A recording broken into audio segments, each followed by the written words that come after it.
Braking such a heavy vehicle which is running at a speed of 130 km per hour while balancing it mechanically on such a narrow track is really a very amazing engineering.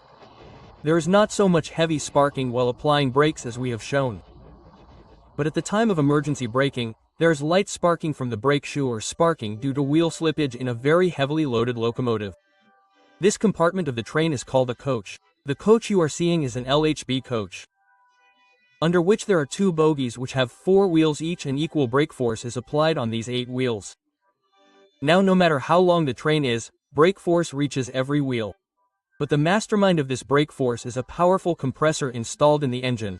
This compressor supplies air to the air brakes, train air suspension, bathroom, horn etc. This is a spiral-type compressor which we will discuss in another video. There are 2 spirals fitted on its sides which create air pressure, and a powerful 3-phase induction motor is fitted in the middle. 2 pipes come out from this compressor. One brake pipe in short BP which is of green color and the second feed pipe in short FP which is of white color. When the engine is connected to the coach of the train, at the same time both these brake and feed pipes are also connected to the coach. But friends, even when the engine is not connected to the coach, there is proper electricity supply in them. Do write in the comment from where the supply comes in the coach. There are valves fitted on both sides of the engine and the coach. These are called angle cokes. These are used when the engine is separated, so that the pressure from these pipes does not decrease. Now both these pipes go through every bogie to the bogie of the last coach of the train. We understand the brake mechanism of any one bogie.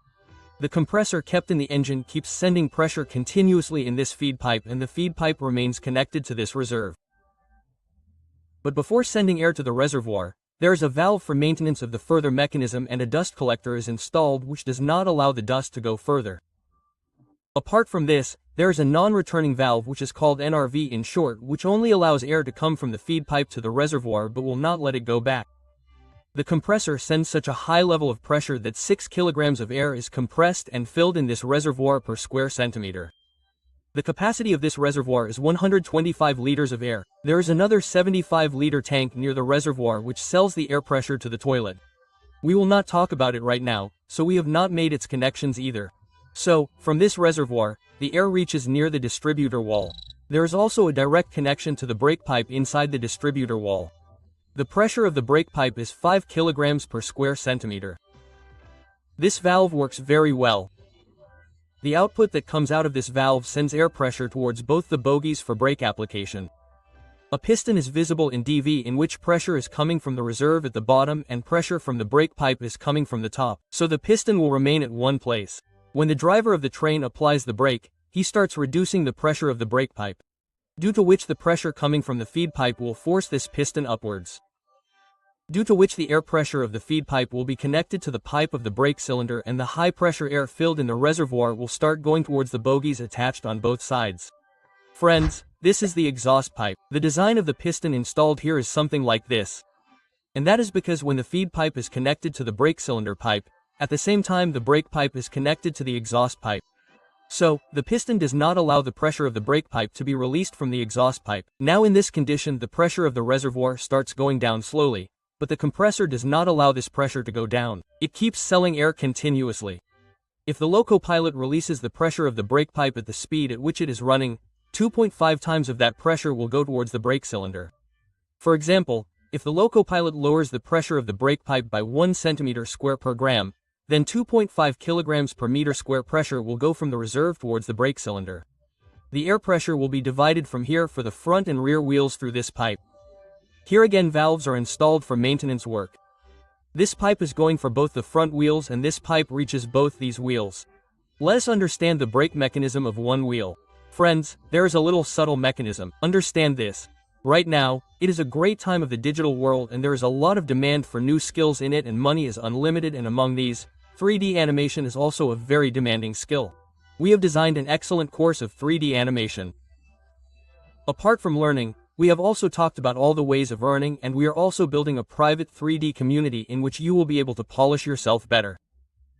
Details are available in the description. You will get to learn a lot. Do join. Now let's come back to the topic. Air pressure first comes to the brake cylinder.